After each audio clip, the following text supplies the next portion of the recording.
الحمد لله رب العالمين والصلاة والسلام على أشرف الأنبياء وسيد المرسلين سيدنا محمد وعلى آله وأصحابه أجمعين. اللهم صل على سيدنا محمد وعلى آل سيدنا محمد كما صليت على إبراهيم وعلى آل إبراهيم في العالمين إنك حميد مجيد. قال الله تبارك وتعالى في كلامه المجيد: أعوذ بالله من الشيطان الرجيم بسم الله الرحمن الرحيم. وَإِنْ خِفْتُمْ أَلَّا تُقْسِطُوا فِي الْيَتَامَى فَانكِحُوا مَا طَابَ لَكُم مِّنَ النِّسَاءِ مَثْنَىٰ وَثُلَاثَ وَرُبَاعَ.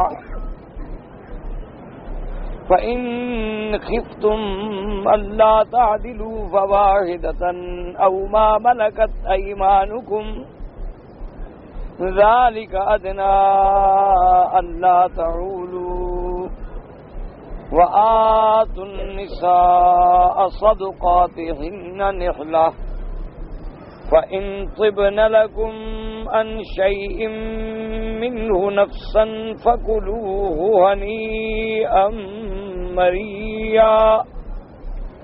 قال المؤلف والمفسر رحمه الله تعالى: قال ابن جعفر في حديثه: أنبانا ابن شهاب سالم النبي أن غيلان بن سلمة الثقفي أسلم وتاته وشو نسوة، وقال له النبی صلی اللہ علیہ وسلم: اختر منہن اربعا.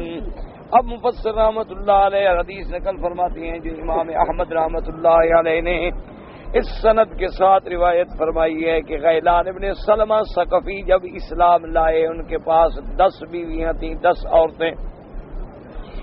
حضور پاک سرکار مدینہ صلی اللہ علیہ وسلم نے فرمایا: اختر منہن اربعا، ان میں سے 4 تم پسند کر کے رکھ سکتے ہو، باقی چھوڑ دو. فلما کا نبی عہد عمر طلق نساء، جب حضرت عمر کا زمانہ آیا اس نے وہ 10 میں سے 6 تو چھوڑ دیں، 4 رکھ لیں. جب سیدنا عمر کا زمانہ آیا تو اس نے اپنے عورتوں کو بھی طلاق دے دی، ان 4 کو بھی طلاق دے دی. وقسم مالہ بین بنیہ، اور ساری جائیداد جو تھی وہ اپنی اولاد میں تقسیم کر دی.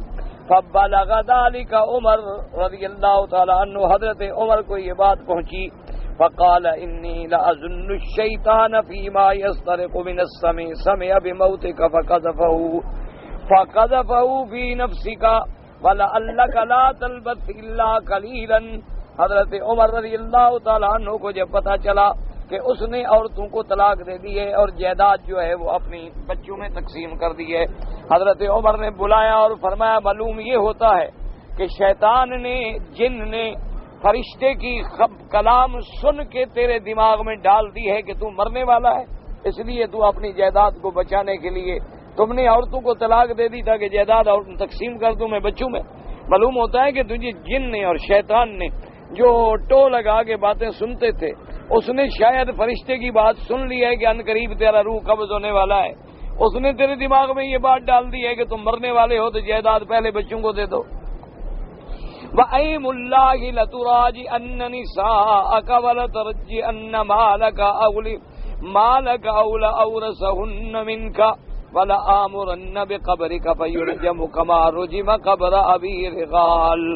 حضرت عمر نے فرمایا: مجھے اللہ کی قسم ہے، لَتُرَاجِعَنَّ نِسَاءَكَ، کہ تم فوراً اپنی عورتوں کا رجوع کر لو واپس.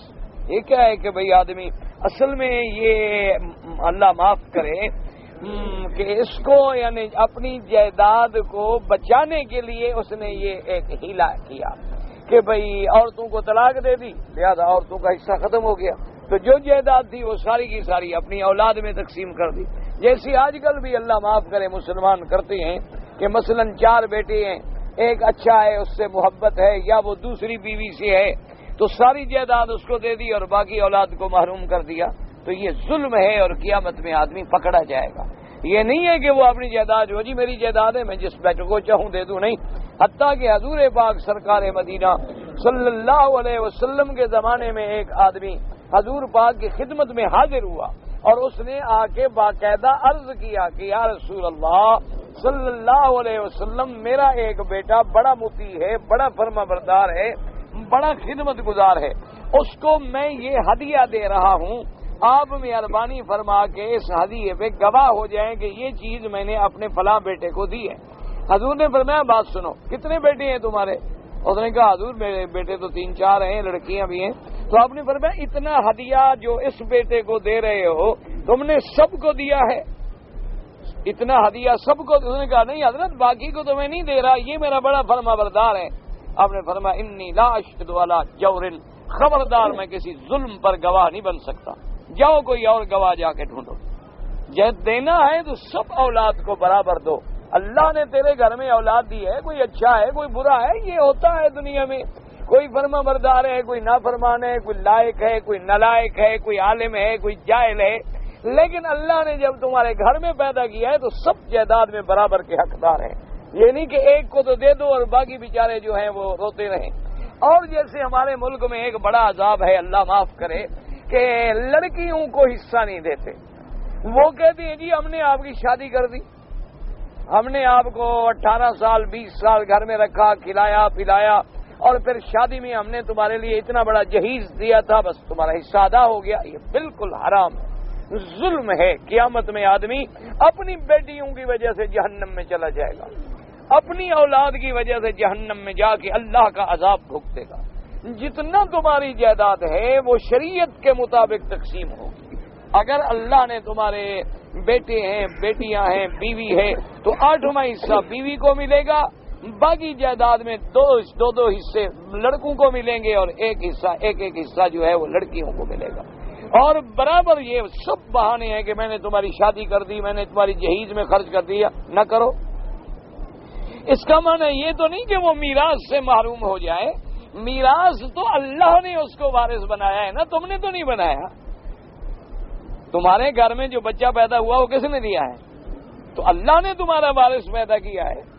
اچھا اسی طرح یہ بھی ظلم ہے کہ 4 بچے ہیں، ایک سے بڑی محبت ہے، اس کو ساری جائیداد لکھ کے دے دی، اور باقی بیچارے بعد میں رو رہے ہیں، وہ کہتے ہیں جی نہیں مجھے تو باپ نے زندگی میں لکھ کے دے دیا تھی۔ بالکل ظلم ہے اور شریعت کے خلاف، قیامت میں وہ آدمی پکڑا جائے گا۔ آپ ایک وصیت نامہ باقاعدہ لکھ کے رکھ دیں کہ بھی میری موت کے بعد میری جائیداد جو ہے وہ علماء فلاں فلاں فلاں فلاں ذمہ دار علماء کرام مفتیان عظام سے شریعت کے مطابق فتویٰ لے کر قرآن و سنت کے مطابق تقسیم کی جائے، اور بلکہ اللہ توفیق دے تو زندگی میں کر دو، کیونکہ تمہارا بیٹا ایک بیٹا کا ہوتا ہے تعلقات والا، وہ باقی غریب ہیں ان کو قبضہ ہی نہ دے تو کیا کریں گے غریب؟ یا لڑکیاں بیچاری شادی کر کے کسی دوسرے شہر میں منتقل ہو گئی، ان کو کہاں بھائی جائیداد دیں گے؟ اس لیے سب سے بہتر طریقہ تو یہ ہے کہ اپنی زندگی میں تقسیم کر دو، فتویٰ لے لو عالم سے، اور میراث بنا دو، سہم بنا دو، حصے بنا دو، سب کچھ کر دو، اپنے قبضے میں رکھو، لیکن موت کے بعد فوراً ہر کسی کو اس کا حصہ مل جانا چاہیے، ورنہ قیامت میں آدمی پکڑا جائے گا۔ اب حضرت امیر المؤمنین سیدنا عمر بن الخطاب رضی اللہ تعالی عنہ جیسا اب قریب زمان، آپ نے حکم دیا کہ خبردار فوراً رجوع کرو اپنی بیویوں کا، ورنہ آپ نے فرمایا دیکھو یاد رکھو اگر تم نے رجوع نہ کیا تو میں تمہارا مال لے کر زبردستی تقسیم کر دوں گا، تمہاری سب عورتوں کو بھی اور بیویوں کو بھی اور بچوں کو بھی، اور اگر تم نے یہ بات پہ عمل نہ کیا تو میں حکم دوں گا کہ تمہاری قبر پر بھی جوتے مارے جائیں، تمہیں اتنا ذلیل کیا جائے کہ مرنے کے بعد بھی یہ وہ شخص ہے جس نے ظلم کیا، اپنی بیویوں کو جائیداد سے محروم کر دیا۔ اور ہمارے ہاں تو ابھی یہ ظلم اتنا عام ہو گیا ہے، اللہ معاف کرے اللہ معاف کرے، جس نے دوسری شادی کر لی ہے پہلی بیوی تو بیچاری سمجھے چھٹی ہو گئی، وہ تو معلقۃ بین السماء والارض، آسمان و زمین کے درمیان میں لٹکی ہوئی ہے، نہ یہ ظالم اس کو طلاق دیتا ہے کہ جان چھوڑے چلو کسی دوسری جگہ شادی کر لو، اور نہ یہ ظالم اس کے حقوق ادا کرتا ہے، وہ بیچاری اپنے گھر میں پڑی ہے، کوئی ماں باپ کے گھر میں پڑی ہے، کوئی کہیں پڑی ہے، روٹی کو محتاج ہے، اور پہلی بیوی کے بچے دھکے کھا رہے ہیں، روٹی کے محتاج ہیں، اور دوسری بیوی کے بچے عیش کر رہے ہیں، اور جناب پوری دنیا کی دولت ان کے ہاتھ میں ہے۔ یہ یاد رکھیں کتنی بڑی بدقسمتی ہے کہ بندہ اپنی اولاد کی وجہ سے جہنم میں داخل ہو، یعنی اندازہ کریں اس سے بڑا کوئی بدقسمت ہوگا دنیا میں کہ اپنی اولاد کا میراث کھا جائے اور قیامت میں جہنم میں چلا جائے۔ اس سے بڑا کوئی ہوگا کہ اپنی بیٹیوں پہ ظلم کرے اور قیامت میں جہنم میں جائے؟ اس سے بڑا احمق کوئی ہوگا کہ بیوی کا حق ادا نہ کرے اور بیوی کی وجہ سے جہنم میں چلا جائے؟ اس لیے حضور صلی اللہ علیہ وسلم کی ایک حدیث مبارک ہے، یاد رکھیں، آپ نے فرمایا ہلاک الرجل علی ید اولادہ، کہ بعض اوقات ایسا ہوتا ہے کہ بندے کی بربادی جو ہے اس کی اولاد کی وجہ سے ہو جاتی ہے، اور آپ نے فرمایا بعض اوقات بندہ اپنی بیوی کی وجہ سے برباد ہو جاتا ہے، بعض اوقات بندہ اپنے دوستوں کی وجہ سے برباد ہو جاتا ہے، بعض اوقات بندہ اپنے عشیرہ اور قبیلے کی وجہ سے برباد ہو جاتا ہے۔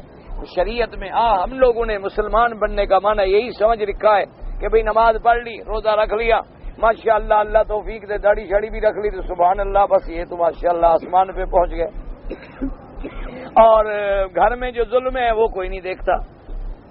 اسلام یہ ہے کہ آت کل ذی حق حقہ، ہر حق والے کا حق پہنچاؤ۔ والدین کا حق ہے، اولاد کا حق ہے، بیوی کا حق ہے، بیٹی کا حق ہے، بیٹے کا حق ہے، ہمسائے کا حق ہے، جیران کا حق ہے، دوستوں کا حق ہے، سب کو ان کے حقوق پہنچاؤ، پھر مسلمان بنو گے۔ اسلام کا معنی یہ نہیں کہ بس چند رسومات ہیں، چند عبادات ہیں، ان پہ بس آدمی کار بند رہ جائے اور پھر جو ہے گھر میں کوئی عمل نہ ہو، شریعت پہ عمل نہ ہو۔ اس کا نام اسلام بالکل نہیں ہے۔ بہت سارے ہم نے دیکھے ہیں ماشاءاللہ، بڑے بڑے عابد دیکھے ہیں، بڑے بڑے عبادت گزار، بڑے بڑے تہجد گزار، شب بیدار، لیکن بیوی گھر میں رو رہی ہے، سال دو سال گزر گئے، 4 سال گزر گئے، بیوی کو دیکھا ہی، بیوی کے حقوق کی ادا نہیں کی۔ اسی طریقے سے کئی لوگ ہم نے ذاتی طور پہ ہم جانتے ہیں کہ انہوں نے دوسری شادیاں کی اور ایسے مگن ہو گئے ان میں کہ پہلی اولاد بیچاری بھیک مانگ رہے، دھکے کھا رہی ہے، مزدوریاں کر رہی ہے اور کروڑوں کی جائیداد ہے باپ کی، لیکن اس نے زندگی میں ان کو یتیم کر دیا۔ تو یہ آدمی قیامت میں اپنی اولادوں کی وجہ سے جہنم میں چلے جائیں گے۔ اس لیے آدمی کو بڑی اس سے بڑا کوئی سخت لفظ ہو سکتا ہے کہ آپ حکم دیں کہ تمہاری قبر پہ بھی رجم کی جائے۔ وہاں رواہ الشافعی والترمذی ابن ماجہ والدارقطنی والبیہقی وغیرہم، انہوں نے بھی روایت کیا ہے۔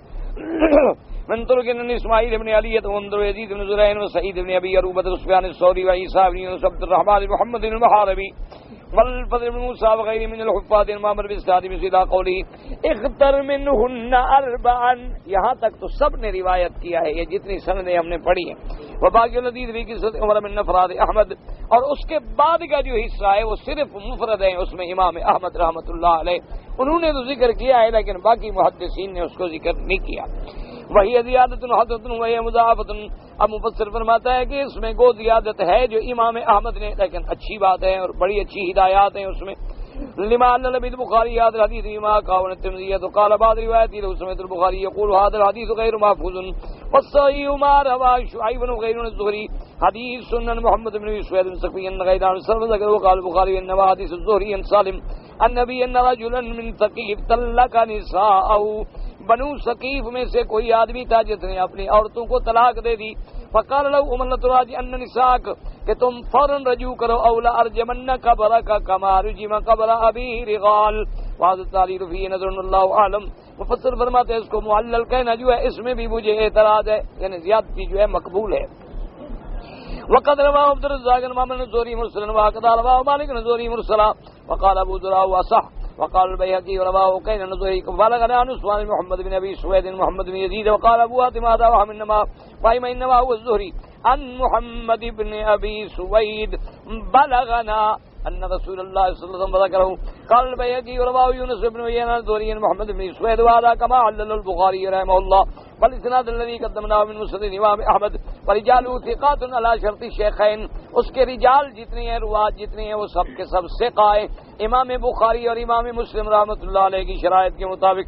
ثم رواه من غير معمر بل والزهري قال البيهقي اخبرنا ابو عبد الله الحافظ قال حدثنا ابو علي الحافظ قال حدثنا ابو عبد الرحمن النسائي يزيد بن عمر بن يزيد الجرمي قال اخبرنا يوسف بن عبد الله قال حدثنا سرار بن معشر قال ان ايوب النافع وسالم بن عمر ان غيلان بن سلمة كان عنده 10 نسوة، صحیح یہ جو غیلان بن سلمہ ہے اس کی 10 بیویاں تھیں۔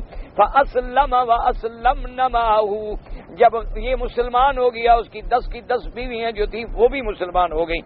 فامرہ النبی صلی اللہ علیہ وسلم ان یختار منہن 4، حضور نے حکم دیا کہ ان 10 میں سے 4 رکھ سکتے ہو، 6 کو چھوڑ دو۔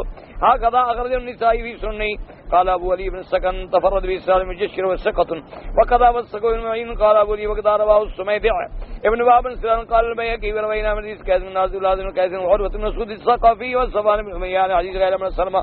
فوجه الدلالة أنه لو كان يجوز الجمع بين أكثر من 4 لسوغه رسول الله صلى الله عليه وسلم بقال وقد سمنا. فلما امروا بامساك 40 وفراق السائر دل على انه لا يجوز من اكثر من 40 بحال فاذا كان هذا في الدوام وفي الاستثناء بطريق الاولى والاحرى والله سبحانه اعلم بالصواب.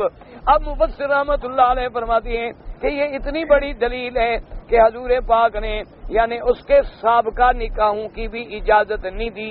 حالانکہ اگر گنجائش ہوتی 4 سے زیادہ رکھنے کی گنجائش ہوتی تو حضور اجازت دے دیتے کہ وہ عورتیں مسلمان ہو گئیں، ساری وہ بھی مسلمان ہو گیا، عورتیں بھی مسلمان ہو گئیں، تو حضور فرما دیتے کہ چلو بھی یہ تو سب کا معاملات ہیں رہنے دو.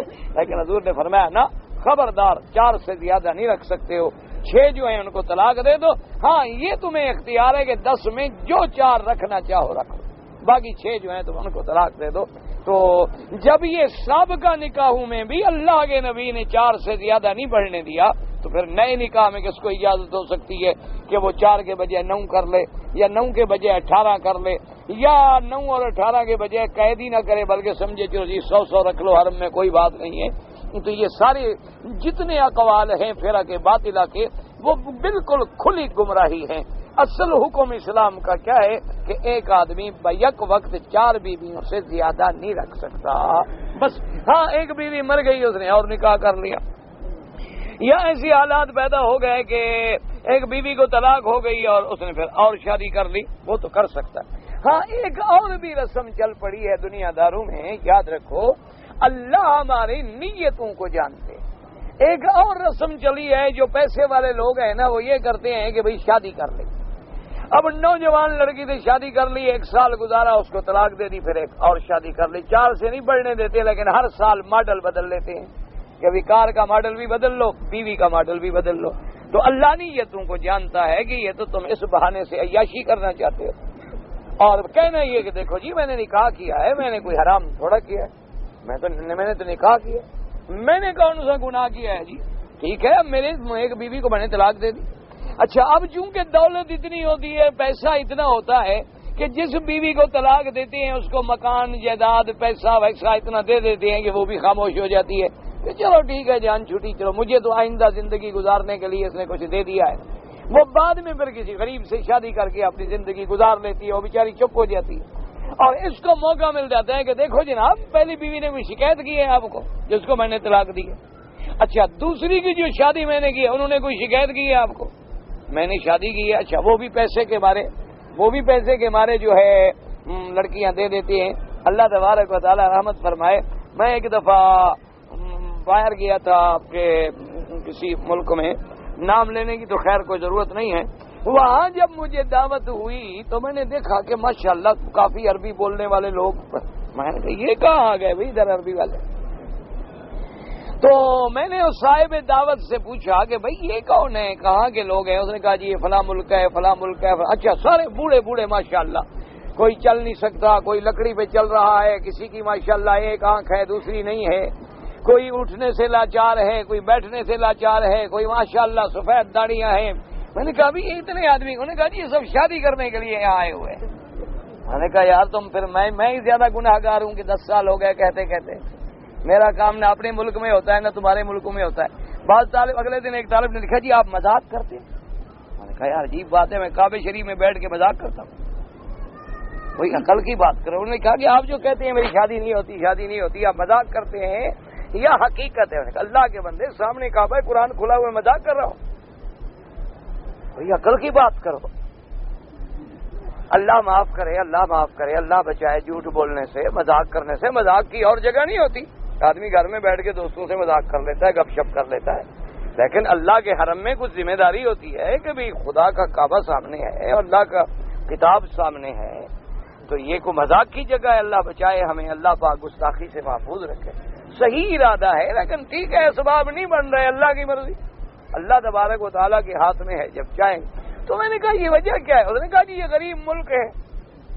ہم یہاں کے لوگ جتنے ہیں غریب ہیں، یہ پیسے والے لوگ ہیں، آ جاتی ہیں اور پھر آج کل 10-12 روپے کا 1 ریال ان کا بنتا ہے، 10,000 کا ہو تو 1 لاکھ بن گیا، ان کو 1 لاکھ دے دیں یہ تو 4 لڑکیاں دے دیں۔ میں نے کہا بھائی میں ان کے ساتھ روٹی نہیں کھاتا، مجھے تو کرو چھٹی۔ یہ جو دولہے ہیں نا بیچارے 80 سالہ 60 سالہ 70 سالہ دولہے ماشاءاللہ، میں نے کہا یار ان کو تم کسی اور کمرے میں روٹی کھلاؤ، میں بلوچ آدمی ہوں، کبھی کبھی میرا میٹر گھوم جاتا ہے، پھر میں اپنے آپ پہ قابو نہیں رکھ سکتا۔ آدمی لاکھ مولوی بن جائے، بلوچ تو رہتا ہے، لاکھ ہم مولوی، آخر تو ہم جاہل قوم کے لوگ ہیں نا، سیدھی بات ہے نا بھئی، ہم تو بدو لوگ ہیں، عرابی لوگ ہیں، قبیلوں کے جاہل قسم کے ہم لوگ ہیں۔ ہم لوگوں کا تو دماغ اکھڑ جائے تو پھر ہم تو کچھ سوچ نہیں سکتے، پھر ہمارا دماغ کام نہیں کرتا، کرے کیا؟ اللہ مجھے معاف کر دے۔ ہم سچی بات ہے، قبائل جاہلیت ہے ہمارے اندر، میں تو اپنا انہیں کمزوری بتا رہا ہوں آپ کو کہ ہم کمزوری ہے ہماری، ہم بے وقوف قوم کے لوگ ہیں، ہم جاہل قوم کے لوگ ہیں۔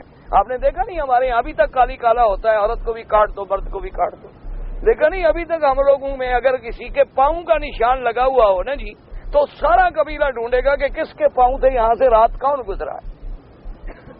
ہم تو پاگل لوگ ہیں، ہم تو جاہل لوگ ہیں، بے وقوف لوگ ہیں، ایک آدھا ہم جیسا کوئی مولوی بن گیا تو کیا ہو گیا۔ تو میں نے کہا بس مہربانی کرو، ان کے ساتھ میں کھانا نہیں کھاتا، کبھی ایسا نہ ہو کہ میرا کوئی پرزہ ڈھیلا ہو جائے، میں تمہاری بھی بےزتی کر بیٹھوں۔ تو اس نے کہا جی ایک شادی کریں، میں نے کہا یار یہ شادی ہے، عقل کی بات، کون کہتا ہے یہ شادی؟ کون دنیا میں الو ہے جس کو شادی سمجھتا ہے؟ یہ عیاشی ہے اور اسلام کے پردے میں گناہ کر رہے ہیں کہ ہم نکاح کو بہانہ بنائیں، اللہ تو جانتا ہے۔ میں نے کہا اچھا اس کے بعد یہ بیویاں لے جاتے ہیں سال کا؟ نہیں یہ نہیں، یہی مکان کے رہے بنا کے چھوڑ جاتے ہیں، پھر اگلے سال آگے اور کر لیتے ہیں، اس کو چھوڑ دیتے ہیں۔ تو میں نے کہا یار یہ شادی ہے، انا للہ و انا الیہ راجعون۔ اس لیے قرآن نے شرط لگائی ہے کہ نکاح کرنے کے وقت تمہاری یہ نیت نہ ہو کہ میں صرف لذت حاصل کرنے کے لیے نکاح کر رہا ہوں۔ نکاح زندگی کا ایک سودا ہے، تم نیت تمہاری ہو کہ اب یہ میری رفیقہ حیات ہے، پوری زندگی میری رفیقہ۔ ہاں خدا نہ کرے کوئی ایسے حالات پیدا ہو گئے اللہ نے جدا کر دیا، وہ علیحدہ بات ہے، لیکن نکاح کرنے کے وقت اگر یہ ارادہ ہو کہ نہیں جناب ٹھیک ہے کوئی نہیں یار 2-4 دن کی بات ہے، ہم نے کون سا رکھنا ہے، تو اللہ تو جانتا ہے نا، اللہ کے آگے تو ہم نہیں چھپا سکتے اپنے آپ کو۔ اس لیے اللہ پاک رحمت فرمائے۔ اور اس کے بعد مفسر نے فرمایا کہ دیکھو اب یہ بات ثابت ہو گئی کہ لا يجوز الجمع بین اکثر من 4 بحال، کہ 4 سے زیادہ شادیاں کسی حال میں بھی اجازت نہیں۔ تو جب یہ سابقہ نکاحوں کو بھی حضور نے اجازت نہ دی تو کسی نئے کو کیسے اجازت مل سکتی ہے کہ وہ 5 کر لے؟ حدیثنا غربی ذالک روا ابو داؤد بن ماجہ فی سننہ ہما من طریق محمد بن عبد الرحمن بن ابی لیلان خیف خمیسہ بن شمردل وعند ابن ماجہ بنت الشمردل وقع ابو داؤد ان منهم من يقول شمردل ان قیس بن الحارث وعند ابی داؤد فی روایت الحارث بن قیس بن نمیرۃ الاسدی قال اسلمت وعندي 8 نسوة فتقرت للنبي صلى الله عليه وسلم فقال اكثر من 4 وهذا اسناد حسن۔ امیرۃ الاسدی فرماتی ہے کہ میں جب اسلام لے آیا میرے پاس 8 عورتیں تھیں، میں نے حضور کی خدمت میں آ کے عرض کیا کہ یا رسول اللہ صلی اللہ علیہ وسلم میری تو 8 بیویاں ہیں۔ حضور نے فرمایا اختر منہن 4 کہ 4 تم رکھ لو باقی طلاق دے دو، 4 سے زیادہ اسلام میں حرام ہے۔ تو حضور صلی اللہ علیہ وسلم نے اس کو بھی یہی حکم عطا فرمایا۔ وهذا الحديث مسلم على الحديث من الشواهد حديث آخر حديث في ذلك آخر في ذلك قال الشافعي رحمه الله تعالى في مسنده أخبرني من سمع ابن الزنا يقول أخبرني عبد المجيد عن ابن سهل عن ابن سهل بن عبد الرحمن نوفل بن الحارث النوفل بن معاوية الديلي قال أصمت عندي 5 نسوة وقال لي رسول الله صلى الله عليه وسلم أن أية النشية فارق الأخرى فأمدت إلى أقدمهن الصحبة عجوز عاقر معي منذ 60 سنة فطلقتها۔ اب جناب مفسر رحمت اللہ علیہ فرماتی ہیں کہ نوفل ابن معاویہ الدیلی فرماتی ہیں کہ میں نے جب اسلام قبول کیا میری 5 بیویاں تھیں۔ حضور نے فرمایا اختر منہن 4، آپ نے فرمایا 4 بیویاں رکھ سکتے ہو جو چاہو، ایک بیوی کو طلاق دینی ہوگی۔ اب فرماتی ہیں کہ میں نے جو بوڑھی تھی سب سے 60 سال سے میرے نکاح میں تھی میں نے اس کو طلاق دے دی اور باقی 4 جو تھیں وہ میں نے رکھ لی۔ تو لہذا ثابت ہو گیا کہ اسلام میں 4 سے زیادہ کی اجازت نہیں ہے۔ فہذه كلها شواهد لذيذ غير كما قاله البيهقي وقوله تبارك وتعالى فإن خفتم ألا تعدلوا فواحدة أو ما ملكت أيمانكم، اللہ نے فرمایا کہ اگر تم ڈرتے ہو کہ تم 4 عورتوں میں برابری نہیں کر سکو گے، عدل نہیں کر سکو گے، تو بس پھر ایک بیوی سے شادی رکھو۔ او ما ملکت ایمانکم، یا وہ لونڈیاں، وہ کنیزیں جو جہاد میں تیرے حصے میں آئیں، وہ اللہ نے تیرے لیے حلال کیے، اور پھر ان کے حقوق بھی اتنی نہیں ہوتے جتنی حرہ عورت کے حقوق ہوتی ہیں۔ اللہ نے فرمایا بس 4 سے زیادہ اگر تمہیں خوف ہے تو پھر ایک نکاح کر لو، اور اگر اس کے بعد بھی تمہیں ضرورت ہے تو ٹھیک ہے، جہاد میں جو لونڈیاں آتی ہیں تو یاد رکھیں یہ جو اسلام پر اعتراض ہوتا ہے لونڈیاں لونڈیاں لونڈیاں اسلام میں جائز ہیں، یہ اعتراض بھی جاہلانہ اعتراض ہے۔ پراپگنڈا اتنا کر دیا جاتا ہے کہ مسلمان بھی گھبرا جاتے ہیں، اچھا جی اسلام میں لونڈی جائز ہے؟ مسلمان بھی ڈر کے مارے پوچھتا ہے غریب۔ بھائی جب قرآن کا حکم ہے تو مسلمان کو سوچنے یا ڈرنے کی کیا بات؟ اصل مسئلہ یہ ہے کہ اگر امیر مسلمان، امیر المؤمنین، مسلمانوں کا بادشاہ باقاعدہ شریعت کے حکم کے مطابق جہاد کرے، یہ جہاد نہیں ہوتا کہ ہم کرسی کے لیے لڑ پڑیں، یہ کوئی جہاد نہیں۔ ہم ملک چھیننے کے لیے لڑ پڑیں، یہ کوئی جہاد نہیں۔ ہم کسی کی دولت حاصل کرنے کے لیے لڑ پڑیں، یہ جہاد نہیں، یہ فساد ہے۔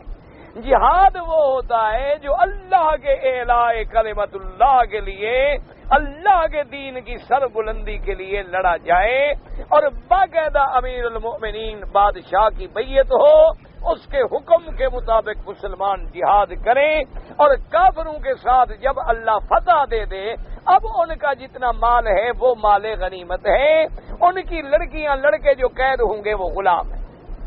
ایک بات کو سمجھیں، مال تقسیم ہو گیا مجاہدین میں۔ اچھا اب جو لڑکے ہیں مثلا 100 لڑکی ہے 100 لڑکا ہے، قیدی بن گئے، اب ان کے بارے میں چلو آپ اسلام پہ اعتراض بعد میں کریں، آپ کو اگر زیادہ عقل ہے تو آپ بتائیں ان کا کیا کریں؟ اب ایک طریقہ یہ ہے کہ ہم ان کو چھوڑ دیں، کہ ان کو کوئی سزا نہ دیں، ہم کہیں بھی جاؤ، چلو کہاں جائیں؟ ملک تو آپ نے فتح کر لیا، باپ دادا ان کے مارے گئے، اب وہ کہاں جائیں؟ وہ کسی دوسرے ملک میں جا کے گناہ کریں؟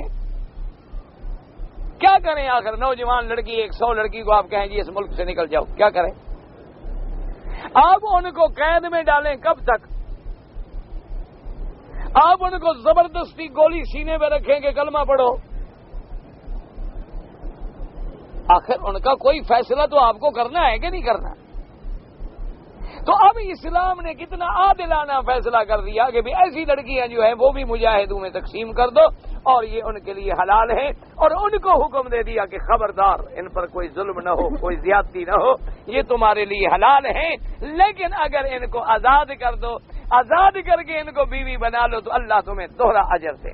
اور بدلا بھی اگر رمضان میں غلطی ہو تو کفارہ کیا ہے؟ غلام آزاد کرو۔ اگر تم کہہ بیٹھے ہو اپنی بیوی کو ماں کی طرح ہے تو کیا کرو؟ غلام آزاد کرو، تاکہ غلام آزاد بھی ہو جائے، ان کی حفاظت بھی ہو جائے، ان مظلوم مفتوح لڑکیاں جو ہیں ان کو کوئی چھت بھی مل جائے، بجائے اس کے کہ دنیا میں جا کے وہ گناہ کریں، کسی پردے میں آ جائیں۔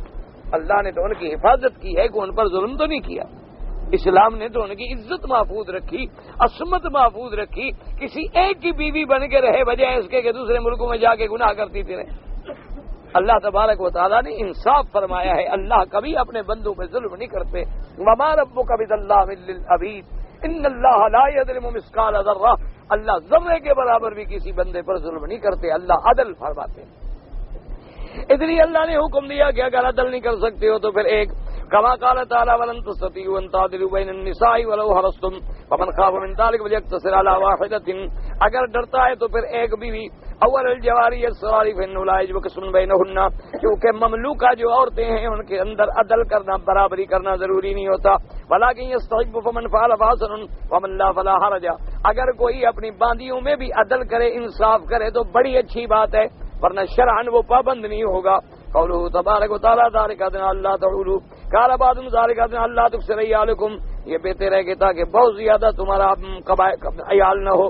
قاله زید بن سفیان وینا والشافعی وهو ماخوذ من قوله تعالى خفتم عيلة فقرا، اگر تمہیں ڈر ہے فقر کا فسوف يغنيكم الله من فضله ان شاء. وقال الشاعر فما يدري الفقير متى غناه وما يدري الغني متى يعيل. جیسے کہ شاعر نے کہا کسی فقیر کو کیا پتا ہے کہ کب اللہ اس کو غنی کر دے، جیسے کسی غنی کو کیا پتا ہے کہ کب اللہ اسے فقیر کر دے. وتقول العرب آل الرجل يعيل عيلة اذا افتقر. وہ مفسرین کہتے ہیں عرب کے محاورے میں بھی آل یعیل عیلتن جب کوئی غریب ہو جائے. ولیکن فی ھذا التفسیر ہنا نظر، مفسر فرماتے ہیں کہ اس تفسیر پہ مجھے اعتراض ہے. فانه كما يخشى كثرة العائد من تعداد الحرائر كذلك يخشى من تعداد کا ڈر ہے تو وہ اولاد تو باندیوں سے بھی پیدا ہو سکتی ہے، یہ تو نہیں کہ باندی سے اولاد نہیں پیدا ہوتی. وَالصَّحِيحُ قَوْلَ الْجَمْهُورِ ذَلِكَ أَدْنَىٰ أَلَّا تَعُولُوا کا معنی اللہ تجوروا، یہ قریب ہے کہ تم ظلم نہیں کرو گے، یعنی ظلم سے بچ جاؤ گے کہ بھئی 4 رکھو تو عدل کرو، نہیں کر سکتے ہو 1 رکھو، یا تمہارے پاس باندھی ہے تو اس کو بھی رکھ سکتے ہو، یہ قریب ہے اس بات کے کہ تم ظلم سے بچ جاؤ گے. قال آل بالحکم اذا قسط وظلم وجار، جیسے اعلیٰ کا معنی کیا ہے کہ جب کوئی ظلم کرے. وقال ابو طالب فی قصیدتی المشہورہ بمیزان قسط لا یخیس شعیرة له شاہد من نفسی غیر آئلی، کہ میزان ایسا انصاف کا کہ ذرے کے برابر جو کے برابر بھی نقص نہیں ہوگا، بلکہ اس کے اپنے نفس خود گواہی دے رہے ہوں گے، اس پہ کوئی ظلم نہیں ہوگا. وقال شیخ ساکت عثمان فائدہ لکوی شینات ابو فی انی لست بمیزان اول، جیسے کہ حضرت عثمان بن عفان کو اہل کوفہ نے کچھ لکھا تھا، آپ کی کوئی شکایت لکھی تو آپ نے ان کو جواب دیا تھا کہ خدا کے بندے میں کوئی ایسا میزان نہیں جو ظلم کرنے والا ہو، بلکہ میں عدل کرتا ہوں، انصاف کرتا ہوں. رواه ابن جرير وقد رواه الروايات بن مرتوى وابن حبان في صحيحه من طريق عبد الرحمن بن ابي ابراهيم وخيثم حدثنا محمد بن شيبة بن عمرو بن محمد بن زيد عن عبد الله بن عمير بن هشام بن النبي عائشة رضي الله تعالى عنها عن النبي صلى الله عليه وسلم ذلك ادنى الا تؤولوا قال لا تجوروا ظلم نہ کرو. قال ابن مياد قال ابي هذا خطا وصحيح عائشة موقوف. قال ابن مياد روان باز عائشة وجاهد كم نصر ابي مالك بن الدين والنقي والشعبي والزاق وتعالى الخراساني وقتادة والسدي مقاتل حيان قالوا لا تميلوا میلان نہ کرنا، ایک طرف میلان ہو جائے یہ بھی تو ظلم ہے. وقد استشهد كان بيت ابي طالب الذي قدمناه ولكن ما انشده كما هو البروي بالسيرة وقد رواه الجرير ثم انشده جيد وقتها ذلك. وقوله تبارك وتعالى وآتوا النساء صدقاتهن نحلا. قال علي بن ابي طلحه بعد نهرة المهر. قال محمد بن سعد الزهري نهرة فريضة. وقال مقاتل وقتال نهرة فريضة. زاد بن جرير مسمات. وقال يا في كلام الواجب يقول هذا الا بشيء واجب لا وليس ينبغي لاحد بعد النبي ان كان امرات الله بستاق واجب فلا ينبغي ان يكون تسميه استاق كذبا بغير حق. اب مفسر رحمۃ اللہ علیہ فرماتی ہیں کہ اللہ نے حکم دیا کہ وآتوا النساء صدقاتهن نحلا، تم عورتوں کو حق المہر جو ہے فریضہ سمجھ کے ادا کرو، جو حق المہر ہے وہ ادا کرو. تو یہ بھی شریعت کا حکم ہے. حتیٰ کہ بعض ائمہ کرام یہ فرماتے ہیں، یاد رکھیں ایک مہر ہوتی ہے عاجلہ، ایک ہوتی ہے آجلہ. جیسے آپ کے ہاں بھی لکھا جاتا ہے مہر معجل یا مہر مؤجل. تو معجل کا معنی ہے جو جلد فوراً ادا کی جائے، اور مؤجل کا معنی ہوتا ہے جو بعد میں ادا کی جائے. ٹھیک ہے کہ بوقت نکاح مثلا طے ہو گیا کہ بھئی 10,000 ریال حق المہر، 5,000 معجل 5,000 مؤجل، یعنی 5,000 تو ابھی ادا ہوں گے اور 5,000 جو ہے وہ دیر سے ادا ہوں گے. یہ ٹھیک، لیکن جو ادا ہونے کی شرط ہے معجل وہ فوراً ادا ہونے چاہیے. حتیٰ کہ اکثر ائمہ کرام کا یہ حکم ہے کہ میاں بیوی کے ملنے سے پہلے حق المہر ادا ہو جائے، یعنی حق اور یہ بھی یاد رکھیں کہ حق المہر کی جو رقم ہے یہ خالص بیوی کا حق ہے. اس میں بیوی کے والدین کا، اس کے ماں باپ کا، اس کے بھائیوں کا، اس کے رشتہ داروں کا کسی کا کوئی حق نہیں. یہ خالص اس بچی کا حق ہے جس کا نکاح ہو رہا ہے. اور یہاں الحمدللہ عرب میں یہ بات دیکھی، اللہ کا شکر ہے چونکہ یہاں اسلامی حکومت ہے الحمدللہ، تو یہاں یہ بات ہے کہ جب نکاح کی بات ہو جاتی ہے نا جی، پہلے مثلا آئے ایک دوسرے کے گھر میں رشتہ دیکھا، بات ہو گئی کہ بھی ہمیں قبول ہے، تو شرائط طے ہونے کے بعد باقاعدہ حق المہر جو ہے وہ پہنچا دی جاتی ہے، حتیٰ کہ نکاح سے بھی پہلے پہنچ جاتی ہے، باقاعدہ حق المہر پہنچ جائے گی۔ اور جو اچھے شریف والدین ہیں وہ یہ کرتے ہیں کہ خامد نے مثلا 10,000 ریال حق المہر دے دی، والدین اپنی طرف سے 10,000 20,000 ریال اور ملا کے بچی کو دے دیتے ہیں کہ بھئی یہ تمہارے خامد نے دیا ہے، یہ ہماری طرف سے ہے، اب اپنے منشے سے تم سامان کی خریداری کر لو۔ تو پھر بچی اپنی سہیلیوں کو لے کے جا کے سودا اپنا خرید لیتی ہے، گھر بنانا ہے، گھر کی چیزیں ہیں، کپڑا جو اس کی ضرورت ہو، جو اس کا دل چاہے، وہ چاہے زیور بنا لے، وہ چاہے جو کر لے۔ یہ ہمارے ملکوں میں جو رواج ہے کہ پہلے تو حق المہر جو لکھتے ہیں وہ لکھتے جھوٹی ہیں۔ کیا معنی ہوتا ہے کہ دیکھا کہ بڑے گھر میں رشتہ ہو رہا ہے تو انہوں نے کہا لکھ دو جی 1 مربع زمین، 2 لاکھ روپے نقد، ایک کوٹھی فلاں جگہ پہ، اور بالکل بڑے دھڑلے سے، کیوں اس کو پتہ کہ دینا تو میں نے ہے نہیں، لکھ لے کیا فرق پڑتا، 1 مربع کے 10 مربع لکھ لیں جب دینا ہی نہیں۔ اچھا اب دوسرے جو ہیں وہ قانونی طور پر بیچارے مضبوط کراتے ہیں کہ نکاح نامے میں لکھا جائے، پھر اقرار نامہ لکھا جائے، پھر اسٹامپ لکھا جائے، پھر فلاں لکھا جائے، لیکن کیا ہے جب نیت نہ ہو تو کیا کریں گے اسٹامپ؟ لوگ ملک کھا گئے تو کیا مل گیا واپس؟ حق المہر کیا ملے گی؟ اصل بات تو اللہ کا ڈر ہے، جس کے دل میں اللہ کا ڈر ہے نہ بھی لکھو وہ پیسہ نہیں کھاتا۔ آپ نہ لکھیں، کوئی اسٹامپ نہ کریں، کوئی تحریر نہ کریں، وہ بیچارہ تمہارے گھر میں آ کے منت کرے گا بابا اپنے پیسے دے لو میں کل مر جاؤں، میری اولاد نہ دے، میں اپنی قبر کیوں خراب، کوئی تحریر نہیں ہوتی۔ اور اگر تم نیت خراب ہو تو پھر عقل عیار ہے 100 بھینس بنا لیتی ہے۔ ماشاءاللہ ہمارے پاس وکیل موجود ہیں، کوئی اگر مگر چونکہ چنانچہ نقطہ کٹ کے ٹیکنیکل بیس پہ مقدمہ اڑا دیں گے، فکر نہ کریں آپ، ایسے لوگ ماشاءاللہ قابل موجود ہیں۔ وہ کہتے ہیں جی یہ تو معاہدے کو میں نے میری اپنا ایک زمین کا مسئلہ ہے، ایک زمین لی ہم نے، عدالت نے رجسٹری کر دی، اب مطمئن ہو گئے ہم کہ عدالت کی رجسٹری ہمارے نام ہے، تو ابھی جلد بازی کی کیا ضرورت ہے، خوف کیا ہے ہمیں، کسی وقت جا کے ہم اس کا انتقال وغیرہ جو ہے کرا دیں گے۔ تو خیر بہرحال ہم نے اپنے وہاں کے جو ہمارے مختار ہیں کاروبار کے، اس کو لکھا یار وہ انتقال کرا دو، اس نے کہا جی ٹھیک ہے۔ اس نے بعد میں کہا کہ جناب وہ یہ ہے کہ پٹواری اور گرداور اور تحصیلدار اتنے پیسے مانگتے ہیں۔ میں نے کہا یار کس بات کے پیسے، اللہ کے بندے، ہم نے زمین خریدی ہے، عدالت نے ہمارے حق میں ڈگری کی ہے، ڈگری موجود ہے، تو پیسے کس بات کے؟ انہوں نے کہا کہ جی وہ پھر بغیر پیسوں کے انتقال نہیں ہو سکتا۔ میں نے کہا بھی میں تو پیسے نہیں دیتا، رشوت کیسے دے آدمی؟ اس نے کہا ٹھیک ہے حضرت، پھر آپ مکے شریف میں بیٹھ کے وہیں قرآن شریف پڑھاتے رہے، یہاں کام نہیں ہوتا ہے اس کے بغیر۔ میں نے اس کو روک دیا، میں نے کہا نہیں بھائی نہیں، رشوت نہیں۔ انہوں نے کہا ٹھیک۔ اب ہم لوگ مسافر لوگ کافی عرصے کے، میں کچھ سال کے بعد جب گیا تو میں نے اس سے پوچھا بھی وہ کاغذات فائل سے لاؤ، کہاں انتقال؟ انہوں نے کہا جی انتقال تو ہوا ہی نہیں۔ بھائی کیوں؟ انہوں نے کہا جی انہوں نے ریجیکٹ کر دیا۔ انہوں نے کہا کہ عدالت نے رجسٹری تو کر دی ہے لیکن اس میں حصص کی نشاندہی نہیں کی کہ بھئی کتنے حصص ہیں، اور پھر نمبرات کون کون سے ہیں جو مکی صاحب نے لیے ہیں، ان کی نشاندہی نہیں ہے، لہذا چونکہ رجسٹری ڈگری مکمل نہیں ہے تو انتقال نامنظور۔ ٹھیک ہے۔ اب جناب ہم نے کہا وکیلوں سے کہ اس کا کیا کریں؟ انہوں نے کہا حضرت یہ تو میعاد گزر گئی۔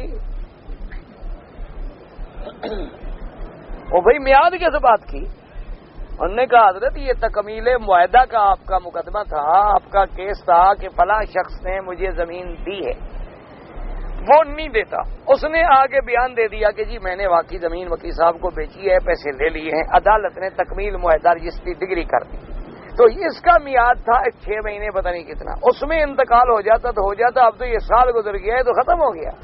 اب وہ بندہ دوبارہ آپ کے حق میں بیان دے دے تو ہوگا، ورنہ فی امان اللہ پیسے بھی گئے اور زمین بھی گئی۔ اب جناب آپ اندازہ کریں، اب بتائیں کہ ہم پہ کیا گزری ہوگی۔ انا للہ و انا الیہ راجعون، اور کیا کر سکتے، لیکن وہ آدمی بہت شریف نکلا، اللہ اس کو جزائے خیر دے، اس کو ہم نے بلایا، ہم نے کہا بھی ایسے بات ہوگی، اس نے کہا جی کوئی بات نہیں، میں نے پیسہ لیا ہے، قبر میں جانا ہے، اگر قانونی طور پہ کوئی ڈیفیکٹ ہو گیا مجھ سے آپ جہاں مرضی ہے دوبارہ بیان کروا لیں، میں آپ کے پیسے کھاؤں، اللہ کے گھر میں آپ بیٹھے ہیں، کبھی بد دعا کرتے ہیں، کیا فائدہ ہوگا مجھے؟ اور مجھے اللہ نے بہت کچھ دیا ہے اور میں خود سمجھتا ہوں قانون کو، میرا بھائی مجسٹریٹ ہے، 2 بھائی میرے وکیل ہیں، آپ یہ نہ سمجھیں کہ میں جاہل ہوں، مجھے پتا ہے آپ کی ڈگری کا میعاد گزر چکا ہے، اب اگر میں بیان نہ دوں آپ میرا کچھ نہیں کر سکتے، لیکن اس کے باوجود اللہ سے ڈر کے میں حاضر ہوں، جہاں مرضی ہے بیان دوں۔ ایسے لوگ بھی ہیں دنیا میں ماشاءاللہ۔ اب دنیا کوئی اندھیرا تو نہیں نا، اگر دنیا جو بس رہی ہے تو کوئی تو ہے نا لوگ اچھے جن کی وجہ سے اب سارے میرے جیسے ہوں تو شام کو ختم ہو جائے دنیا۔ تو اب جناب ہم نے اپنے وکیل کو بلایا گیا، اس نے کہا حضرت اب مہربانی کریں، پتہ نہیں یہ کب تک نیک رہے، اس کو کل کوئی آپ کا ماشاءاللہ کوئی تقریر سننے والا مخالف ٹکر گیا، یہ پھر جائے گا، تو آپ آج رات ہی اس کے بیان کرا دیں۔ تو رات کو ہی ہم نے بیچارے بلایا، خیر الحمدللہ ہو گیا۔ تو مسئلہ یہ ہے کہ حق مارا جاتا ہے تو آدمی کیا کرے قانون میں آگے، لیکن اسلام تو یہ بات نہیں کہتا نا۔ ایمان سے کہیں اللہ کے کعبے میں آپ مجھ سے زیادہ قانون سمجھتے ہیں، آپ نے اگر کسی سے 1 لاکھ روپے لینے ہوں پہلے 10,000 کی تو کورٹ فیس لگائیں، یعنی 1 لاکھ پہلے آپ کا لوٹا ہوا ہے، 10,000 اور خرچ کرو، 10,000 کا وکیل صاحب کھڑا کریں، 20,000 ہو گیا۔ اچھا، اور 2 سال مقدمہ چلے، اس پر خرچ گن لیں، انشاءاللہ آخر میں جا کے خارج ہو جائے۔ انصاف دیکھ لیا آپ نے؟ اسلام تو یہ باتیں نہیں کرتا، حق ہے بس ٹھیک ہے، 2 لفظوں کو اپنی قلم سے لکھو، السلام علیکم جی فلاں آدمی نے میرے اتنے پیسے دینے ہیں، بلاؤ جی، آ جاؤ جی، لاؤ ثبوت بھائی، گواہ ہیں، ہاں جی ہیں، لے آؤ گواہ، تحریر ہے جی، ٹھیک ہے فیصلہ۔ یہ کیا ہے کہ بھی پرانا ہو گیا، نیا ہو گیا ہے، اتنا عرصہ گزر گیا ہے، کورٹ فیس نہیں لگی، میرا حق ہے بس بات ختم ہو گئی۔ تو اس لیے یاد رکھو، حق المہر نہ دینا جو ہے بہت بڑا ظلم ہے۔ اللہ کے سے ڈریں، جس نے حق المہر نہیں دیا وہ بیوی کو ادا کر دے، ایسا نہ ہو کہ قیامت میں اپنی بیوی کی وجہ سے بندہ جہنم میں چلا جائے۔ حق المہر ادا کریں۔ اچھا، دوسری بات یہ ہے کہ یا ادا کریں یا بیوی حق المہر معاف کرے۔ معاف کرنے کا یہ طریقہ نہیں ہے کہ تم اس کو رات کو کہو کہ جناب حق المہر معاف کرنی ہے کہ گھر جانا ہے۔ دیکھو نا شریف عورت کیا کرے، یا تو طلاق لے یا جناب سے حق المہر لے، یہ ظلم ہے، اللہ جانتے۔ آپ اس کا حق اس کو دے، وہ کہے کہ جی میں نہیں لینا چاہتی، کوئی بات نہیں، میں نے آپ کہنی نہیں، اپنے پاس رکھ لو، تمہارا یہ حق ہے، اسلام نے، شریعت نے، خدا نے، رسول نے دیا ہے، یہ تم رکھ لو۔ اب وہ 6 مہینے بعد، 2 مہینے بعد، 4 مہینے بعد اپنی مرضی سے تمہیں واپس کر دے، معاف کر دے، ٹھیک ہے، کوئی بات نہیں، اب تم استعمال کر سکتے ہو، اس کو کھا سکتے ہو، وہ تمہارے لیے خالص حلال ہے، لیکن جب وہ اپنی مرضی سے معاف کرے۔ اچھا، اسی طرح کسی نے، علماء نے یہ بھی شرط لکھی ہے کہ ایک آدمی بیوی سے اتنا پیار کرے اور جب دیکھے کہ وہ پیار میں مخمور بیٹھی ہے، بیچارے کہا جی عقل مار ذرا مہربانی کر کے معاف کر دو، یہ بھی ظلم ہے۔ اللہ جانتا ہے کہ تم یہ بھی دھوکہ دے رہے۔ اسی لیے علماء فقہا نے لکھا ہے کہ بعض مولوی جب چندہ کرتے ہیں نا، لوگ کہتے ہیں اتنے یتیم بچے ہیں، مر جائیں گے، برباد ہو جائیں گے، یہ ہو جائے گا، کیا چاہتے ہو؟ اس طرح پیسہ نکالنا اور ڈاکے سے پیسہ نکالنا برابر ہے، کیونکہ وہ نہیں چاہتا تھا پیسے دینے، تم نے کہانی ایسی پیش کی کہ اس سے جیب کے پیسے نکال لیے، تو یہ بھی حرام ہے چندہ کرنا، اس طرح پیسہ لینا جو ہے یہ بھی حرام ہے۔ تمہارا کام ہے کہ اپنی ضرورت ان کے سامنے رکھ دو کہ جی یہ مدرسہ ہے، یہ ضرورت ہے، دل کرے دے دو، نہیں کرے فی امان اللہ، السلام علیکم میں جا رہا ہوں۔ اس کا دل کرے گا تو دے دے گا، نہیں کرے گا تو نہیں دے گا۔ اس کا دل کرتا ہے 10 روپے، آپ کہ نہیں جناب اتنے بڑے آدمی ہیں جی ماشاء اللہ، جناب کچھ تو حیا کریں، کچھ تو شرم کریں، یہ چندہ ہے، یہ تو زبردستی اگلے کی جیب سے نکال رہے، تو ڈاکہ ہے، یہ بالکل حرام ہے، بالکل خالص حرام ہے اس طرح چندے کرنا۔ آپ کا کام ہے کہ ضرورت سامنے رکھ دو۔ اچھا، اللہ نے ہمیں پابند نہیں کیا کہ ہم مدرسے بنائیں اور چندے کریں، اللہ نے ہمیں حکم دیا ہے کہ جتنی میری صلاحیت ہے میں دین کی خدمت کروں، بس۔ یہ کہاں لکھا ہوا ہے کہ ہر مولوی مسجد بنا لے اپنی؟ جس مولوی کو مسجد سے نکال لو، انشاءاللہ سال کے بعد اسی محلے میں صاحب نے مسجد بنا کے کھڑا ہو، اور سب سے پہلا کفر کا فتویٰ تمہیں دے گا جنہوں نے نکالا تھا۔ کہے گا یہ جناب سارے محلے والے کافر ہو گئے، انہوں نے مجھے مسجد سے نکال دیا ہے۔ مولوی کے بعد یہی تو ایک گولی ہے یار، یہ استعمال نہ کرے تو کیا کرے گا۔ لیکن قیامت ہے، مولویوں نے بھی مرنا ہے، قبر بھی ہے، حشر بھی ہے، اللہ کو بھی جواب دینا ہے، اس لیے دعا کریں اللہ ہمارے حال پہ بھی رحمت کرے۔ اچھا، اس لیے فرماتے ہیں کہ خبردار یہ فریضہ ہے، ادا کر دو۔ اچھا، اب فرماتے ہیں کہ لا ينبغي، یہ نہیں چاہیے کہ یکون تسمیۃ الصداق کے کذباً بغیر حق کے جھوٹی لکھ دی اور دینے کی نیت ہی نہیں۔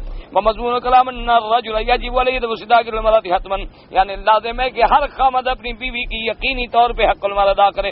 وان یکون طیب النفس بذلک کما یمنع المنیۃ یتن طیبا کذلک یجب المرأۃ صداقات طیبا بذلک وان تابت ہی له به بعد تسمیته ان شیء من فلیاکل حلالا طیبا۔ اور یہ بھی شرط کی اسلام نے کہ بیوی کو جب حق المہر دو تو خوشی کے ساتھ، خوشی اور رضا کے ساتھ، یہ نہ سمجھے یار کیا کریں لکھی گئی عذاب ہے گلے میں دینا تو ہے، اب کیا کریں، یہ حق المال نہیں ہوتی، خوش ہو کے دو کہ بھئی یہ تمہارا حق ہے، تمہارا ہدیہ ہے، تمہارا عطیہ ہے۔ اچھا، اور پتہ ہے یہ حق المال کیوں رکھی گئی ہے؟ اس لیے کہ جب کوئی بہت بڑا سودا ہو نا تو وہاں کچھ نہ کچھ احتیاط، دیکھیں نا آپ کسی کے ساتھ 50 لاکھ کا سودا کریں تو کہتے ہیں جناب اتنا بڑا سودا کر رہے ہیں آپ کچھ تو ایڈوانس دیں، کیسے ہم اعتماد کر لیں؟ تو اللہ نے فرمایا جب بندے کا سودا کر رہے ہو، عقد ہو رہا ہے دو حیات، دو انسانوں کا، تو یہاں بھی تو کچھ پیش کرو نا، تاکہ تمہارے اس عقد میں برکت آئے، اس عقد کے اندر وزن آئے اور یقین آئے اور پکا اور پختہ عقد ہو جائے، جو باتوں کی حد تک محدود نہ رہے، تو خوشی کے ساتھ حق المہر ادا کریں۔ وَإِن تِبْنَكُمْ وَقَالَ مِيَادٍ حَدَّثَنَا أَبُو سُفْيَانَ قَالَ حَدَّثَنَا عبد الرحمن بن مهدي عن سفيان الثوري يقول وغير شعبان علي قال لا اشتكاتكم شيئا فليسأل امرأته 3 دراهم أو نحو ذلك فليبتع بها سرا ثم يأخذ ما السماء فيتمعني مريا شفاء مباركا۔ اچھا، حضرت علی رضی اللہ تعالیٰ عنہ ایک نسخہ بتلاتے تھے کہ کسی آدمی کو کوئی بیماری ہو جائے تو وہ فرماتے تھے کہ اپنی بیوی سے 2-3 ریال حق المہر کے پیسوں سے مانگ لو، یعنی پہلے آپ نے دیا ہو تو مانگو گے، نسخے پہ عمل تو تب ہوگا جب آپ نے دیا بھی ہو۔ بہرحال اگر دے چکے ہو اور اس کے پاس ہے تو اس کو کہو کہ 3-4 ریال مجھے دے دو اپنی حق المہر سے مہربانی کر کے، وہ دے دے، کیونکہ یہ خالص حلال ہے نا۔ اس کو لے کر اس سے تم شہد خرید لو، اور آسمان سے جب پانی برسے تو وہ پانی برتن میں جمع کر لو، اسی کو شہد میں ملا کے پلایا کرو تو اللہ بیماری ختم کر دے۔ انہوں نے فرمایا کیوں؟ پیسہ حلال، شہد میں بھی شفا، آسمان کا پانی بھی مبارک، تو اللہ بیماریاں جو ہے دور کر دے۔ تو انہوں نے یہ نسخہ لکھا ہے، لیکن عمل تو وہ کرے گا جس نے بیوی کو حق المہر دیا ہو، پہلے حق المہر دے دو، انشاءاللہ بارش آنے والی ہے، پہلے حق المہر ادا کر دو، پھر پیسے مانگ رہے ہیں، اور مانگنا بھی 2-3 ریال، یہ نہیں کہ کہو پھر ساری مجھے دے دو، کہو آج پورا جا کے کچھ 2-3-4 من لے آتے ہیں شاید۔ وَقَالَهُ شَيْمًا سِيَانُ مثال كانوا اذا زوجوا بنته اخذ صداقا دون افنا الله ذلك۔ پہلے بھی جاہلیت میں یہ رواج تھا، کفر میں، کہ جب کوئی آدمی اپنی لڑکی کی شادی کرتا تو حق المہر کے پیسے لے لیتا۔ یہ کافروں کا رواج ہے کہ لڑکی کے پیسے باپ کھا لے۔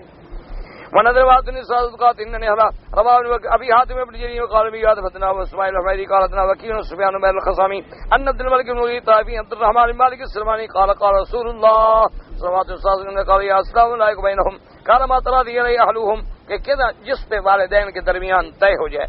وقد روى ابن طيب طريق جابر بن مالك بن مغيرة عبد الرحمن السلماني بن الخطاب قال خطبنا رسول الله صلى الله عليه وسلم ان کی الايام ثلاث مكان وجب قال يا رسول الله عليكم بينهم قال ما تراضي ابا تراضى علي اهلهم ابن السلمان رضی اللہ عنہ کتاب اذن حضور نے فرمایا کہ اپنی لڑکیوں کے نکاح کرو، نکاح کرو۔ ایک آدمی کھڑا ہو گیا، اس نے کہا حضور نکاح تو کریں لیکن حق المہر وغیرہ شرائط کیا ہوں نے کہا یہ تو 2 خاندان جو آپس میں طے کر لیں وہ جائز ہے۔ نماز جنازہ کے 4تھی تکبیر کے وقت میں نے غلطی سے اسلام امام سے پہلے پھیر دیا، پھر جلدی برابر ہو گیا، انشاءاللہ اللہ قبول کرے، لیکن کوشش کیا کریں کہ امام سے پہلے کوئی حرکت نہ کی جائے۔ ایوہ النبی و رحمۃ اللہ یہ ہے کہ مولوی صاحب کہتے ہیں کہ ایوہ النبی کہتے ہیں تو یا رسول اللہ کہنا بھی جائز ہے، وہ غلط کہتا ہے۔ ایوہ النبی ہم بطور نقل کہتے ہیں، کیا معنی کہ جب معراج کی رات حضور پاک نے التحیات للہ والصلوات والطیبات والسلام علیک پڑھا تو اس کے بعد اللہ کی طرف سے کیا جواب ملا؟ السلام علیک ایھا النبی، اسی کو ہم نقل کرتے ہیں. جیسے آج قرآن کو ہم پڑھتے ہیں، مثلا اللہ تبارک و تعالی نے فرمایا کہ خذھا ولا تخف، موسیٰ علیہ السلام اٹھاؤ نہ ڈرو، تو اب ہم بھی موسیٰ کو آرڈر کر رہے ہیں، ہم اس کو لفظ کو نقل کر رہے ہیں. یہ نہیں کہ ہم حاضر ناظر سمجھ کے پکار رہے ہیں، یہی تو دھوکہ ہے. یہ معراج والی رات کا جو مکالمہ ہے وہ میرے اللہ کو اتنا محبوب ہے کہ حکم دیا کہ اسی کو تم ہمیشہ نماز میں دہراتے رہو. یہ نہیں کہ اس وقت ہم خطاب کر رہے ہیں یا ندا کر رہے ہیں.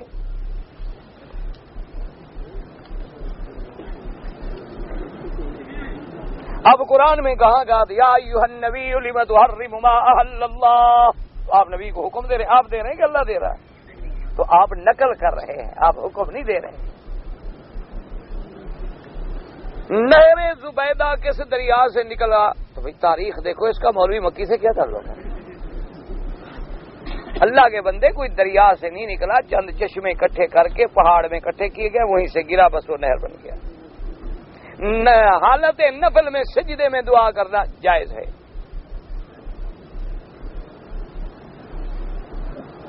میں نے 10 تاریخ کو طواف زیارت نہیں کیا، بیمار ہو گیا تھا، پھر 10 کو بھی نہیں کیا، 11 کو بھی نہیں کیا، 12 کو بھی نہیں کیا، بلکہ 2 ہفتے کے بعد کیا. دم دینی پڑے گی بالکل. درس میں کبھی موت اور قبر کے بارے میں، تو آج تک آپ نے موت اور قبر کے بارے میں درس کبھی نہیں سنا، تو میرا کیا قصور ہے بھائی؟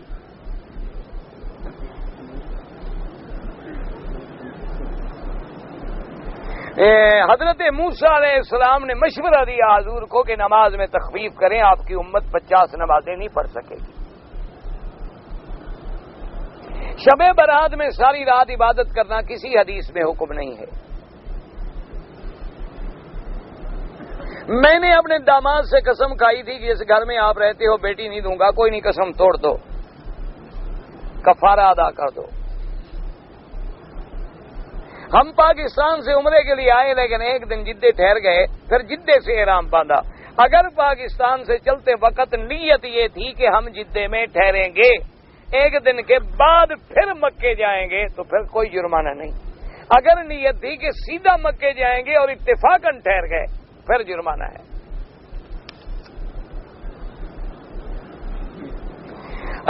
ایک عورت طواف زیارت کے وقت اگر حیض آ جائے تو حیض کے انتظار کرے.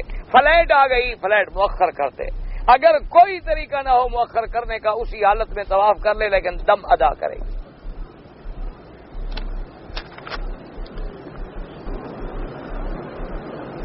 ہم نے اپنے بغیر سود کے ماشاءاللہ ایک انڈسٹری کی بنیاد رکھی، اللہ آپ کو کامیاب کرے. تو زکوٰۃ روپیہ لگائے ہیں. دیکھیں جی، جو کام میں آپ نے پیسہ لگایا ہوا ہے تجارت کا، وہ سب کی آپ نے زکوٰۃ دینی ہے. اصولی بات، جس پہ جب سال گزرے زکوٰۃ دیتے جائیں بس. اب لیٹ ملے دیر ملے آپ فکر نہ کریں. یہ حلال کام کرنے میں رگڑے آتے ہیں، ایک بات یاد رکھو. کیونکہ آپ حرام سے بچ رہے ہیں، سود سے بچ رہے ہیں، تو ذرا امتحان تو آئے گا کہ کچا ہے کہ پکا ہے. جب پکے ہو گئے انشاءاللہ اللہ ایسی برکت دیں گے کہ سارے نقصان ختم ہو جائیں. طواف عمرہ کسی کے نام سے اگر کسی نے وصیت کی، ورنہ خود کریں، اپنے لیے اس کے لیے دعا کریں. مجھے نماز میں برے خیالات آتے ہیں. برے خیالات آنا جو ہے ایمان کی دلیل ہے، کوئی ڈرنے کی دلیل نہیں ہے. ہمارا جب ایمان ٹھیک ہوتا ہے تو پھر شیطان ڈاکہ مارتا ہے. اس لیے بالکل نہ گھبرائیں، اللہ نے معاف کیا ہے. علاج یہ ہے کہ اور نفل پڑھا دی. جتنا شیطان ستائے نا 2 رکعت اور شروع کر دی. وہ 2-3 دن کے بعد بھاگ جاتا ہے، وہ کہتے ہیں یہ تو بڑھ رہا ہے کام. ہر آدمی کو قیامت میں باپ کی طرف آدم علیہ السلام کو، آدم علیہ السلام وہ تو اس کا باپ کوئی ہے ہی نہیں، اس کو کیوں منسوب کیا جائے؟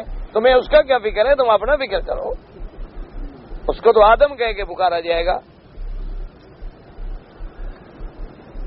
ایک میرے دوست بینک میں کام کرتے ہیں، ان کی پتہ نہیں کیا ہے، حلال ہے تنخواہ نہیں، مجبوری ہے جب تک بینک میں کام کریں دوسری نوکری ڈھونڈتے رہیں.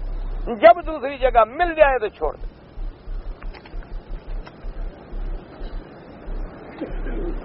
میں جن ساتھیوں کے ساتھ رہتا ہوں رات کو فلم چلاتے ہیں، کوئی گندی فلمیں ہوتی ہیں، میں اٹھ کے چلا جاتا ہوں. تو میں کیا کروں؟ بس تم ان کو نصیحت کرتے رہو، کوشش کرتے رہو، روکنے کی تمہارے ذمہ یہ ہے. کہتے رہو، نہ مانے لیکن اللہ تمہیں بچائیں گے. تم دیکھو بھی نہ، ان کو بھی منع کرتے رہو. اور بالکل جب وہ نہ مانے نہ اس کا علاج یہاں تو موجود ہے، اسلامی حکومت ہے، باہر طرح کوئی تھوڑا سا اشارہ کر دو کل ٹھیک ہو جائے انشاءاللہ۔ صف اول میں یہاں بیٹھے ہوں گے نواز، یہاں تو بالکل سیدھا کر دیتے ہیں 1 سیکنڈ میں۔ ان کو بتلا دو گے بھائی میں نے تمہیں نصیحت کی ہے، میری بات نہیں مانتے ہو، اب میں مجبور ہوں، میں جا رہا ہوں۔ پھر اس کے بعد دیکھو کیسے ٹھیک ہوتے ہیں۔ یہاں تو الحمدللہ اسلام ہے۔ جنازہ نماز میں تکبیر کے بعد فاتحہ، ہاں بعض علماء جو ہیں جیسے امام احمد بن حنبل یا علماء اہل حدیث وہ فاتحہ پڑھتے ہیں، اور احناف کے نزدیک پہلے ثنا پھر درود پھر دعا۔ نقد پیسہ کا نصاب جو ہے، پیسہ نہیں، اچھا چلو وہی سونے 7.25 تولے سونے کی قیمت کر لو، وہی نصاب ہے۔ عورتوں کا نماز پڑھا سکتا، مونچھوں کا بالکل صاف کرنا منع ہے، بالکل منع ہے، مسئلہ نہ کریں کہ اس طرح پھروا دیں، تھوڑی تھوڑی نظر آنی چاہیے۔ ٹوپی کے اندر اللہ کا نام استعمال کریں نہیں، تاکہ حمام میں جائیں گے تو بے ادبی ہوگی۔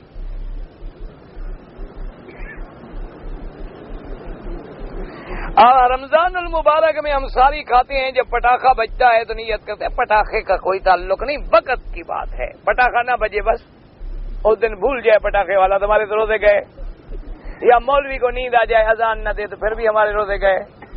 وقت دیکھنا چاہیے کہ صبح صادق کو بند، یا علی مدد یا حسین مدد شرک ہے، سیدھا آدمی کافر ہو جاتا ہے۔ اذان سے پہلے جو ہمارے یہاں صلاۃ و سلام پڑھتے ہیں وہ بدعت ہے، اگر دین ہوتا تو حضرت بلال پڑھتے۔ اگر حرم سے میرے جوتے کوئی اٹھا کے لے جائے تو میں کسی کے جوتے اٹھا لوں ماشاءاللہ۔ اچھا انسان ہے کوئی، اللہ کا بندہ ہے، عقل کی بات ہے، یاد رکھو بالکل حرام، بالکل حرام ہے، جوتے کی وجہ سے ہم جہنم میں چلے جائیں کیا پیدا ہوگا؟ کوئی عقل کرو، عمرہ کرنے آئے ہو، کسی کی بیوی چلو بھول کے چلی جائے وہ کیا کرے، دوسرے کی بیوی کو لے لے، کوئی عقل کرو۔ یہ جی کم قیمت چیز ہے، کم قیمت کا کیا مطلب ہے؟ کسی کے ملک میں اس کے اذن کے بغیر تصرف کرنا حرام ہے۔ لوگ قیامت میں پکڑے جائیں، اللہ معاف کرے، شرک میں ہم پکڑے جائیں جوتوں میں۔ اپنے جوتے کپڑے میں لپیٹو، اپنے آگے رکھو۔ دروس حرم کی وجہ سے سامنے سب خالی رہ جاتی ہے تو پوری کرنی چاہیے، میرے ذمہ تو نہیں ہے۔